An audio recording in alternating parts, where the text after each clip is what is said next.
mawasiliano, lakini leo nataka nilenge zaidi vijana ambao wapo katika kanisa letu, na nimeandaa mada inayosema ukweli usiopingika, chukua tahadhari. Unapoambiwa tahadhari, Kiingereza nasema precaution, ni uamuzi wako, lakini ni vizuri uweze kuchukua tahadhari. Kwenye ndege huwa kuna watu ukishaingia tu, na unaweza kuona kama wanachelewa, mbona ndege haiwahi kuondoka? Wanatoa tahadhari mapema, anakueleza kweli, kuna kitu cha kusoma pale, lakini anakupa maelezo ya msingi kwamba kuna mkanda unatoka ufunge, alafu inaweza ikatokea. Sio kwamba anakutisha, bali anakueleza mapema, kwa sababu likitokea hata kuwepo. Na mimi nikiungana na wanandoa wenzangu, tunawapa tahadhari vijana kwamba kuna ukweli usiopingika katika ndoa, chukua tahadhari. Kwa watu ambao tuko ndani ya ndoa, inaweza jambo hili likakusaidia kidogo, kwa sababu tayari umeshayavulia maji nguo, tayari umeshaingia kwenye maji. Lakini hata hii pia inaweza ikakupa tahadhari fulani kwamba nifanyeje sasa ili niweze kuweka mambo yangu vizuri. Nimeweka takribani mambo 12. Chukua tahadhari. Namba 1, tambua huoi au huolewi na malaika. Kamwe usihangaike kutafuta malaika, utakuwa unajisumbua, kwa sababu katika ulimwengu wetu hakuna aliyekamilika. Mtu fulani aliwahi kusema, unapenda sio kwa kumtafuta mtu aliye mkamilifu, bali kwa kujifunza kuona mtu mwenye mapungufu katika ukamilifu. Kwa maana tukisema uyachambue ya mwenzako, alafu sasa tukisema sasa tujadili ya kwako, unaweza ukaona ni sawa au pengine hata wewe umezidi. Kwa katika maisha ya ndoa hakuna aliyekamilika. Kila mmoja ana upungufu wake, kila mmoja ana mazuri yake, kila mmoja ana mabaya yake. Tafadhali jitahidi kutafuta mtu at least anayeweza kuendana na vigezo vyako. Jamani, haleluya. Namba 2, tambua kuwa kuna siku mtagombana. Kuna siku mtagombana, hivyo jiandae kukabiliana na ugomvi wako wa kwanza katika ndoa. Je, ikitokea mmegombana utafanyaje? Utarudi kwenu? Ikitokea mnagombana, je, utajiua? Ikitokea unagombana na Mkristo mwenzio, utafanyaje? Usijidanganye kwamba ananipenda sana. Uchumba wakati mwingine unaweza ukapofusha mambo mengi ambayo huyajui, kwa sababu kila mmoja ana pretend. Hata mkikutana sehemu mkawa mnakunywa soda, utaona soda anavyokunywa sio jinsi ambavyo anakunywa yeye mwenyewe. Anaweza akajikuta anabakiza si ndio Neema? Yaani unaweza kukuta chips anasema imeshiba, chips anaishika hivi, anaiuma yani kama, lakini mkute jikoni, ndio utaelewa kwamba hivi ni yeye au sio yeye. Kwa hiyo panga namna ya kutatua matatizo, panga namna ya kukwepa ugomvi usio na lazima. Ndio maana nasema chukua tahadhari kabla hayajatokea. Jambo la 3, tambua bado kuna usilolipenda ambalo hujalijua. Unaweza ukajikuta mmekaa kwa miaka ya kutosha katika uchumba, lakini bado kuna mambo hamwezi kuambiana. Hata kwa sisi tu wanandoa, kuna siri fulani mwenzi wako anayo bado mpaka leo hajakwambia.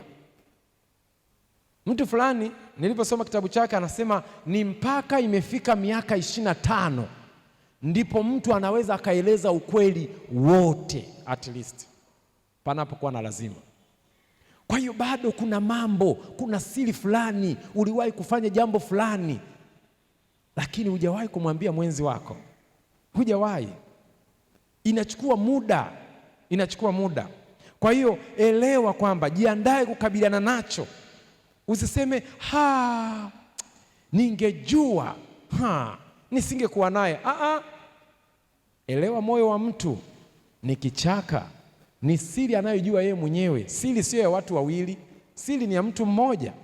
Kwa lazima uweze kujua kwamba ukija kujua pengine alikuwa jambazi, ukija kujua alishakutembea na mke wa mzee wa kanisa, miaka imepita 10, utafanyaje?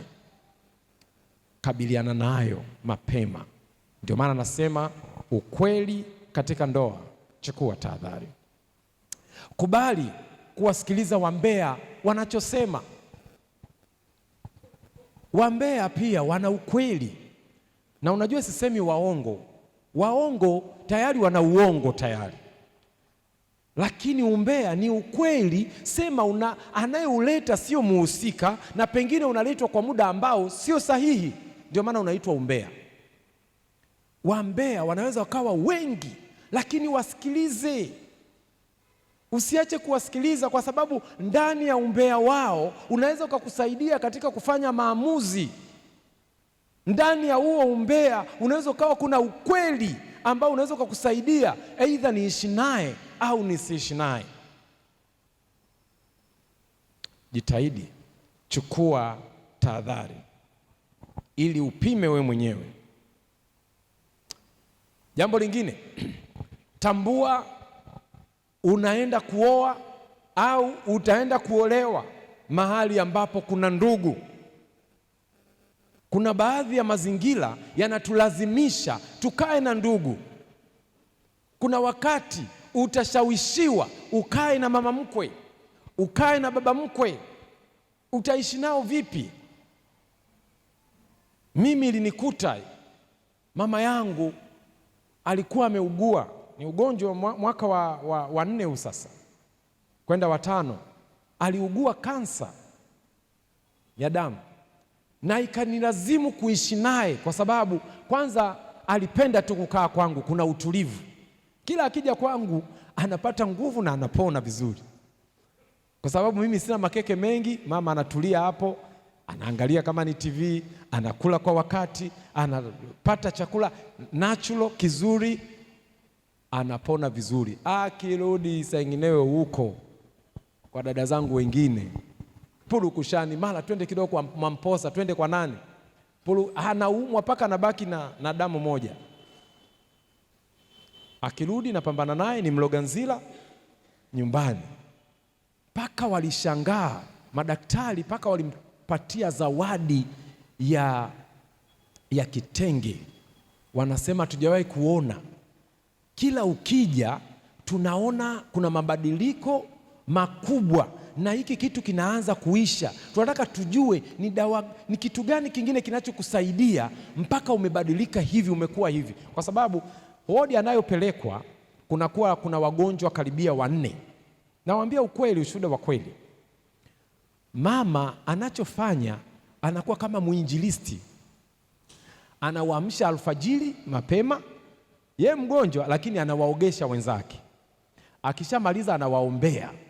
Unashangaa kesho yake yule amekufa, kesho yake huyo amekufa, kesho kutwa yake huyo amekufa, huyo amekufa. Anabaki peke yake na anarudi nyumbani. Grupu lake la damu ni gumu, ni O negative. Sisi wote watoto hatuna, tuna O positive. Kuipatikana hiyo ni ngumu sana, lakini ikipatikana kidogo ndio hivyo. Siku moja kulikuwa kuna mwaka juzi, ilikuwa na kambi la watu wenye mahitaji maalum pale kwangu CAPS. Hali ikawa mbaya. Kumbe alienda kwenye hospitali moja, badala ya kumwekea O negative wakamwekea O positive, chupa 5. na mnaelewa nyinyi wenye magari, ni petroli unawekewa dizeli, utaendesha? Ndivyo ilivyo. Mama akarudi kule kwake, tunamji Sikunduchi. Hali ikawa mbaya, akawa paka ongei. Nikamtembelea, nilikuwa kwenye kambi moja kule Yerusalemu. Nilivyomaliza lile kambi, nikaenda kumtembelea, nikaanza kuona nuru imepotea. Nikamwangalia, nikaanza kuhisi mama anaondoka. Nikamwambia, mama, malizana na Mungu. Kama kuna kitu hamjamalizana na Mungu, malizana naye. Kwa sababu mtu anapotaka kuondoka, hakikisha unamweleza, kama ni kuomba msamaha, toba, amalizane na Mungu. Jambo la pili, nilimwambia Mungu, naomba fedha ili nimzike mama yangu kwa heshima, kwa sababu nilikuwa sina fedha kipindi hicho. Basi mimi nikamaliza, nikamwambia mama, tutaonana. Nikamwambia mimi sinaga makeke ya eti nimwekee mkono kichwani eti baba katika jina. No. Sio theolojia yetu. Theolojia yetu ni sisi kumwachia Mungu, kwa sababu anajua tunayohitaji kabla tujafanyaje. Usipambane sana unajifanya mimi na Mungu nikiombaga na nijibu. No. Kwa hiyo nikamaliza hapo, nikarudi zangu, na nikawa ndio hilo kambi, na mimi ndio mwenyeji. Pastor Shemba tukawa naye pale. Nikamwambia, Pastor, wiki hii ukiona siko vizuri sana, mama yangu hali yake sio nzuri, naweza nikasikia kuna msiba. Pastor naye ndio hivyo na masiara, akasema hamna, kambi litaisha vizuri, akanitia moyo. Basi muda ukaenda. Ijumaa dada zangu wakanipigia, wakasema mama hali yake hawezi, wakati wowote anaweza akalala. Nikamwambia kwa nini? Akasema hali haongei. Nikamwambia sawa. Basi Jumamosi wakati wahudumu wanakwenda,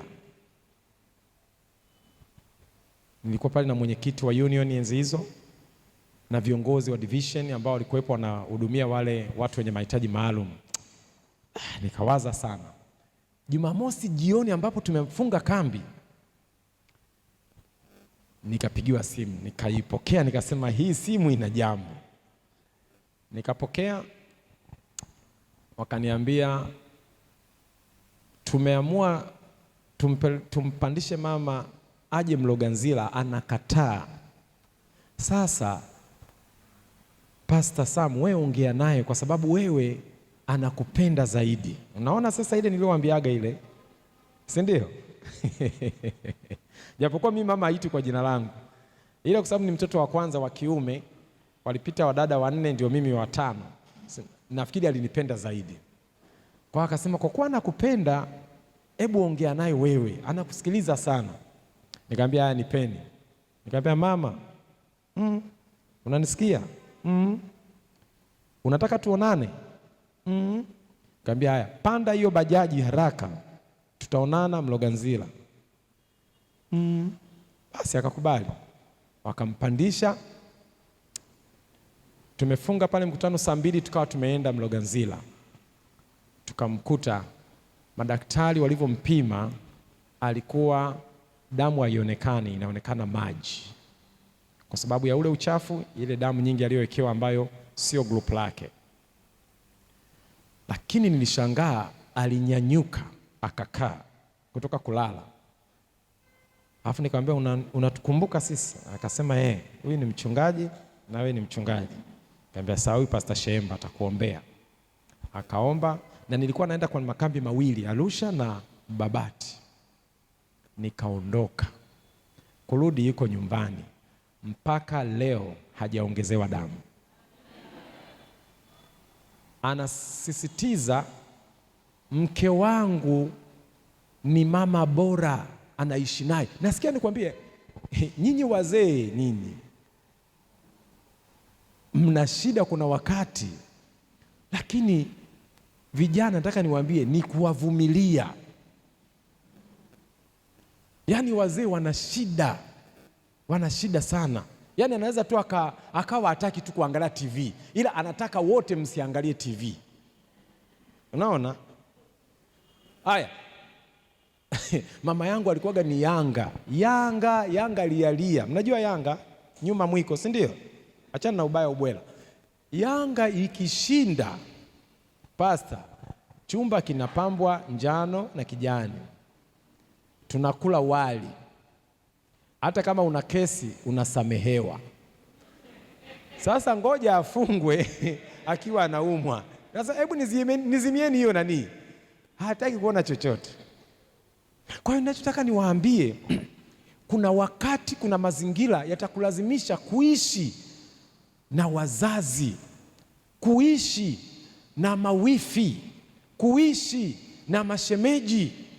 Jiandae wewe binti, jiandae wewe kijana. Usiseme tutaishi wenyewe, tutaishi Zanzibar. Watakuja huko. Watu wanatafuta maisha, wanatafuta raha. Kwa hiyo watakuja.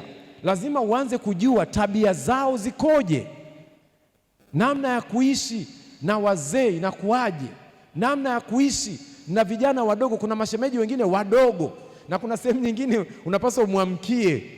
Nilikataga hiyo, nikasema hii sisalimii mtoto mdogo. Mimi kama kabila ndio hivyo, basi nitenge tu. Jambo lingine, tambua kuna tatizo la kutopata mtoto au kutopata watoto. Lazima ujue. Sikiliza nikwambie, ndoa haina uhakika wa 100% kwamba utapata watoto, kwa sababu sio juhudi zako, ni Mungu ndiye anayeamua. Mnaweza mkaishi ndani ya ndoa hamjapata watoto, lakini ukachepuka kidogo tu ukapata mtoto nje. Ndio kama ya Abraham, huku hamna, lakini mdada wa kazi mimba inashika. Kwa hiyo lazima ujue kwamba mkitokea mjapata watoto unafanyaje? Je, mtaenda kuchukua watoto wa wengine kuishi nao? Je, mtaenda katika ustawi wa jamii kuwazima watoto, ama tutaishi hivyo hivyo kwa kupendana? Jiandae. Huu ni ushauri, unaweza usiambiwe unapojiandaa kufunga ndoa, lakini tunakuambia leo kanisani mbele ya mashuhuda wengi, jiandae. Jambo lingine, tambua kuna uwezekano wa kupata watoto wenye ulemavu.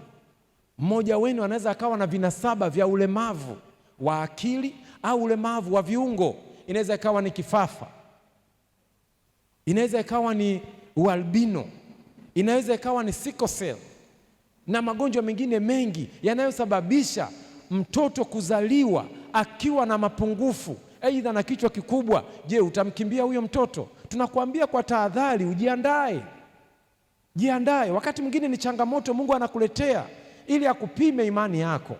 Pengine huko nyuma ulikuwa unadharau na watu wa namna hiyo, unawacheka. Mungu anakuletea sasa katika uhalisia wa maisha yako.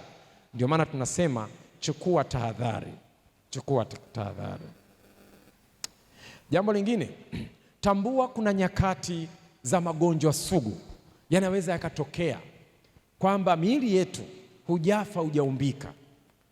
Leo mzima, kesho umepooza, kesho umepata mshtuko. Itakuwaje?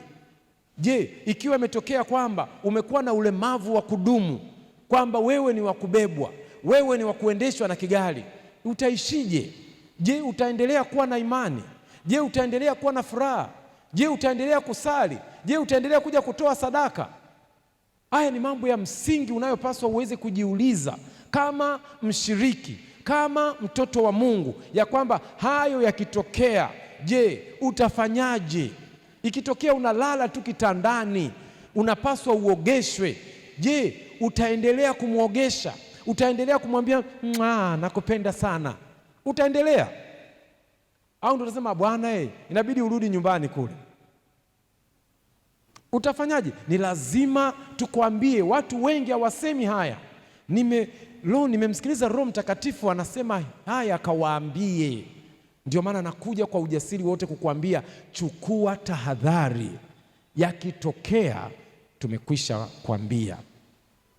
Jambo lingine, tambua ukweli huu kwamba mmeoana mkiwa wacha Mungu, leo mnafurahi, mnakuja kanisa hapa la Mbezi, leo mnasali pamoja, pengine mnaimba kwaya, pengine wote mnahudumu. Kuna nyakati ambazo zitakuwa za kupoa kiimani. Mmoja wenu anaweza akapoa, mmoja wenu anaweza akawa yeye ni wasibanduki ng'oo, mmoja wenu anaweza akawa sio wakuja kanisani tena, anaweza akawa ni mwimbaji mzuri akaacha kuimba kwaya, akachaguliwa kwenye vyeo vya kanisani kufanya kazi ya Mungu akakataa. Je, utafanyaje? Je, na wewe utaasi? Kumbuka maneno ya Suleiman, anasema ni afadhali wawili kuliko mmoja, kwa sababu mmoja akianguka mmoja atamnyanyua. Jiandae.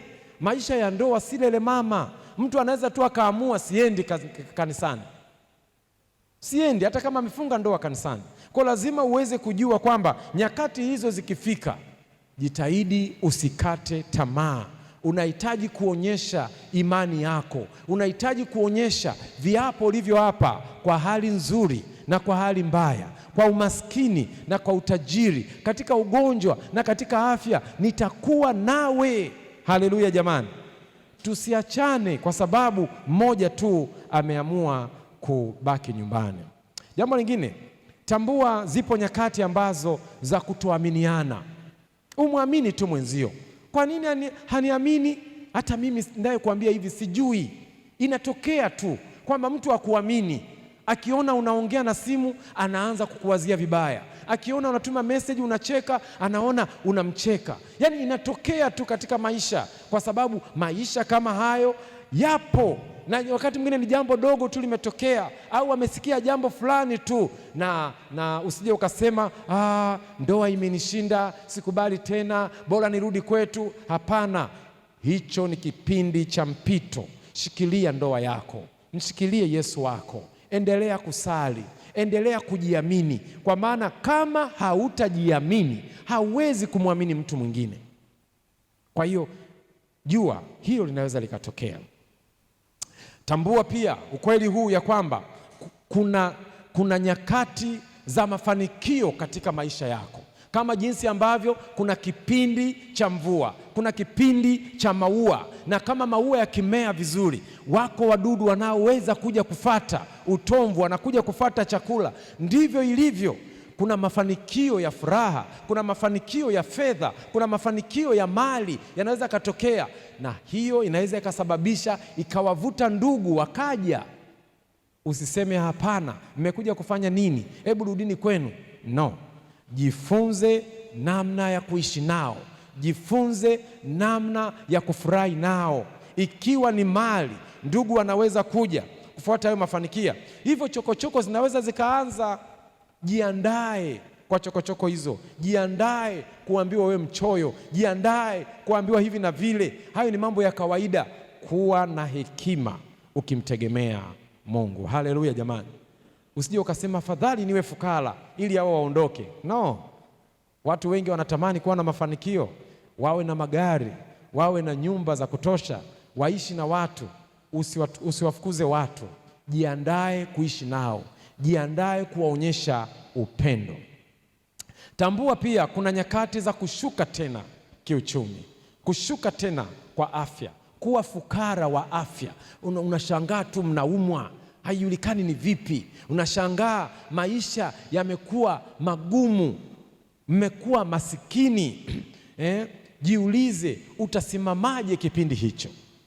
Jiulize, watu waliokuwa wanakuona unafurahi, watu waliokuwa wanakuona kwamba umefanikiwa watakuonaje? Jiandae kukabiliana nao, jiandae kuwaonyesha kwamba hayo ni mambo ya kawaida.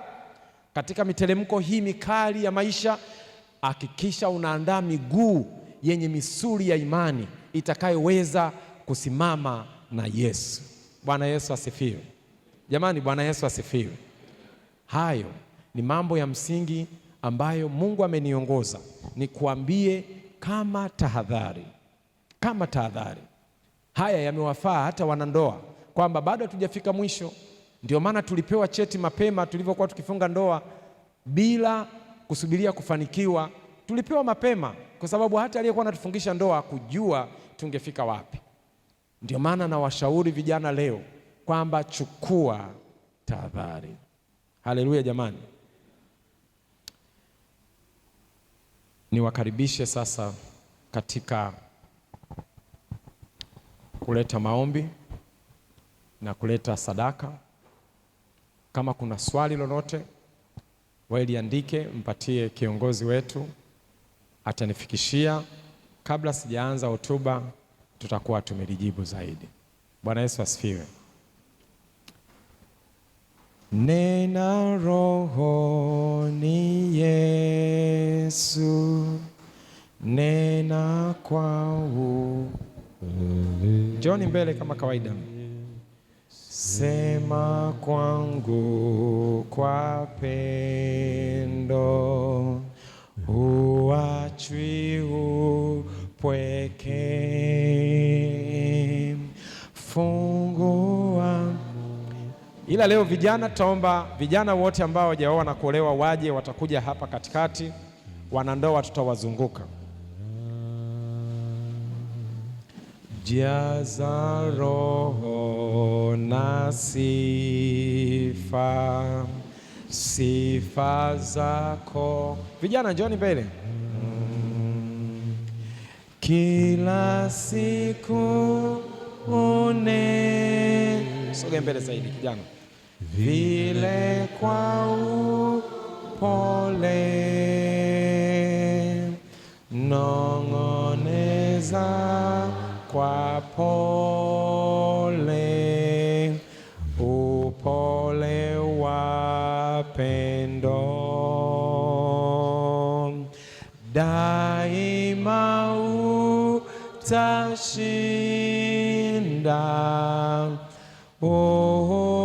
Uhuruni wako nisikie maneno,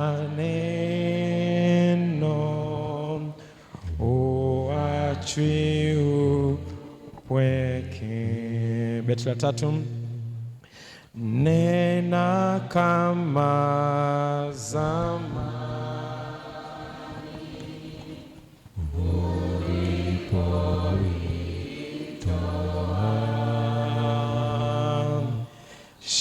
sheria takatifu niweke pia, nipate kutukuza, ewe Mungu wangu. Mapenzi yako tena daima kusifu. Vijana pigeni magoti. Kila siku unene vile kwa upole, nong'oneza kwa pole, upole wa pendo daima utashinda. Uhuruni wako nisikie maneno, uachwi upweke. Baba, katika jina lako Yesu Kristo, tunakushukuru kwa ajili ya hotuba ya leo. Ninakushukuru kwa ajili ya washiriki wote ulioturuhusu tuingie katika nyua zako. Mbele yangu na mbele ya mchungaji Ngarisoni wako vijana ambao wanatamani waweze kuingia katika maisha ya ndoa, lakini leo umewapa tahadhari. Ni uamuzi wao katika kuweza kuamua lililo sahihi. Ninawaombea baraka za pekee kuweza kuwa makini, kwa sababu ndoa si lelemama. Ndoa iliwafanya watu wengi waasi, na ndoa imewafanya watu wengi kuwa Wakristo. Tahadhari hii ni ya muhimu kwa kila mmoja wa vijana ambao umewaleta katika kanisa lako. Lakini pia naombea wanandoa wote ambao wako hapa. Tahadhari hizi zikaweze kutuongoza kama king'ora, ili tuendelee kuwa na ndoa zinazokupendeza wewe Mungu wetu. Hatujui miisho yetu itakuwaje. Hata mimi na Pastor Ngarisoni umetupaka mafuta, umetufunga kengere kama kondoo viongozi, lakini tunaomba bado tusaidie katika ndoa zetu, tuendelee kuwa kielelezo kwa kanisa lako. Haiwezekani kuzungumza haya yote kwa utashi na uwezo uliotupatia, kwa vipawa ulivyotupatia, kutengwa kama watu maalum, lakini ndoa zetu zisiwe na sifa nzuri, watoto wetu wasiwe vizuri, washiriki hawa wote wanatuangalia. Japo sisi sio kipimo, lakini utusaidie kuweza kuwa kielelezo bora. Hivyo Bwana, naombea kila mmoja wetu katika ndoa yake, umjalie kuweza kuwa na tahadhari. Lakini la mwisho, watu wako wameandika barua, wameleta katika boksi hili ambalo kesho jioni tutazichoma zote. Bwana, wajibu sawa sawa na mapenzi yako. Kuna watu katika juma hili wanaombea uchumi wao, kuna watu wanaombea kazi zao, kuna watu wanaombea biashara zao, kuna watu wanaombea masomo yao, kuna watu wanaombea ajira, kuna watu wanaombea kila aina ya ombi, iwe ni magonjwa, wakiombea uponyaji. Bwana, uwajibu sawa sawa na mapenzi yako, na wote tukajisikie kubarikiwa. Nimeomba na kuamini katika jina la Yesu, amen. Amen. Mungu awabariki sana. Mungu akawaangalizie nuru ya uso wake. Mungu akawapatie kibali kwa jina la Yesu, amen.